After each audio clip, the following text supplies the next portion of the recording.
to another episode of History Unlocked. My name is Frances Dewey, and today we will be discussing the early 1800s philosophical movement of Transcendentalism. In order to understand the concept of Transcendentalism, the events that led to this movement must first be thoroughly understood as well. As already well known, Christianity was first introduced to America as a religious sect of Protestantism by pilgrim settlers seeking religious freedom away from Europe.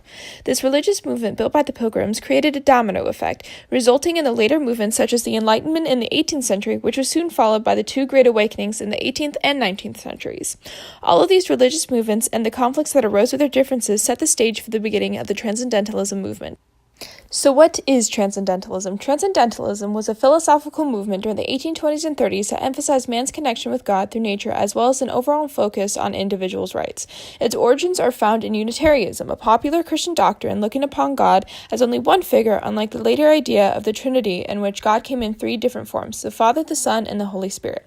Transcendentalism came about during the Second Great Awakening. Before this movement, America went through a period of enlightenment in which people challenged religion with science and philosophy. Many remnants of enlightenment can be found in Transcendentalism, combining components involving God, reason, nature, and humanity. Enlightenment was first known more as a religious movement that challenged the mind, whereas the First Great Awakening challenged the heart. Unlike the logical components of the Enlightenment, the First Great Awakening brought about movements where people challenged their religion on a personal level. Religious components such as isolation, worship, and Bible reading were emphasized in Transcendentalism. Transcendentalism started out as a proposed religious ideology supported by the Transcendentalist Club in 1936. With the beginning of this club, Transcendentalism became widely popular during this era as its rejection of many of the traditional values expressed in Christianity supported the beliefs of those who actively believed in the Enlightenment and Great Awakening values. Nature. That's the next thing we're going to be talking about. Transcendentalism focused on the belief that people are not born into their fate of going to heaven or hell, but were rather judged based off of their independence outside of the church, as well as the purity of their heart and souls. Yet another one of the most distinctive beliefs stressed in Transcendentalism is the connection between people and nature. While Protestants and other Christians encourage people to stay in church, Transcendentalists encourage the opposite, proposing Americans should instead isolate themselves from both the church and the city to avoid corruption of everyday life.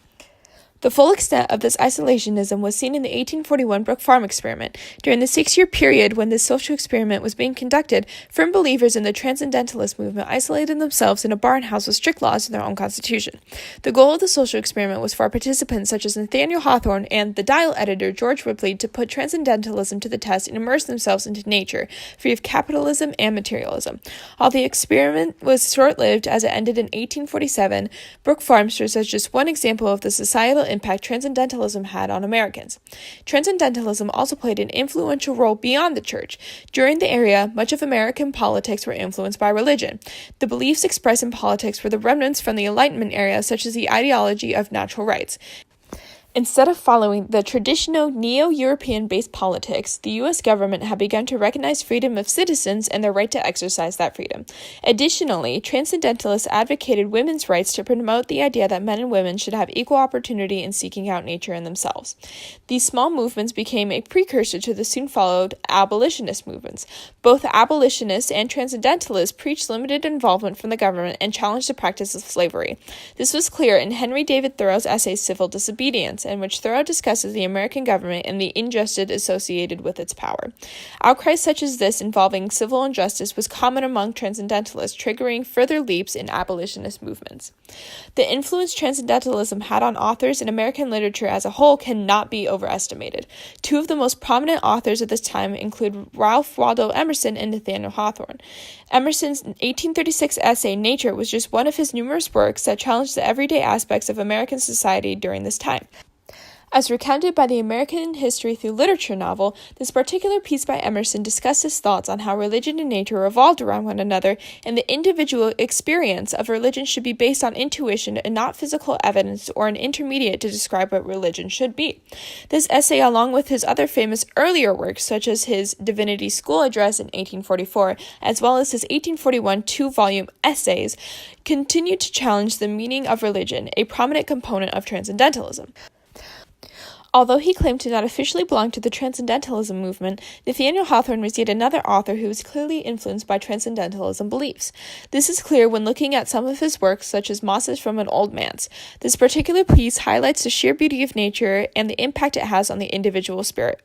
Hawthorne's awareness of the power of nature, breaking away from tradition, and the emphasis on the individual spirit was shown directly in his works. Considering Hawthorne's obvious acceptance of these themes, along with the fact that he was one of the few to participate in the Brook Farm social experiment, it is clear Transcendentalism beliefs rang within his own moral stance.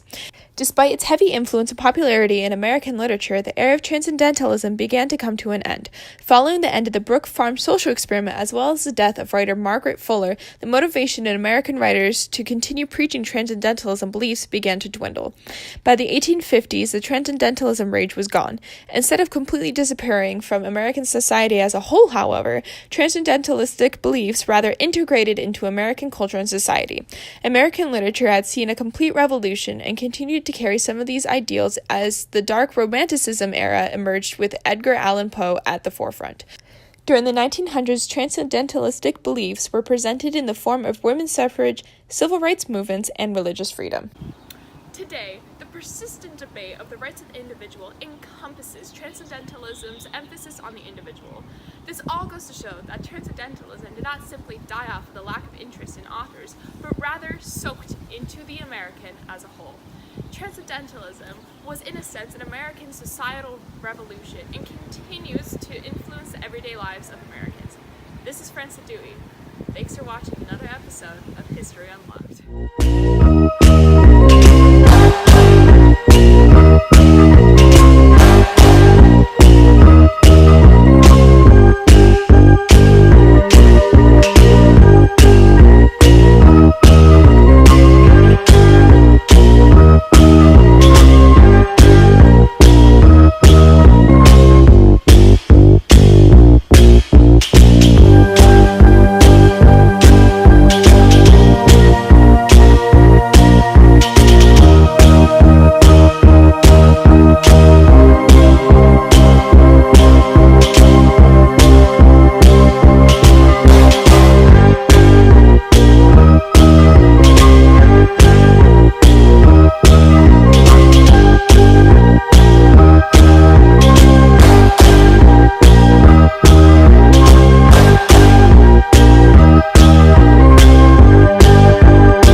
No!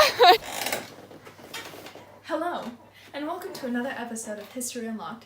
My name is Frances Dewey, and today we will be discussing the early 1800s philosophical movement of Transcendentalism. And other Christians encouraged people to stay in church.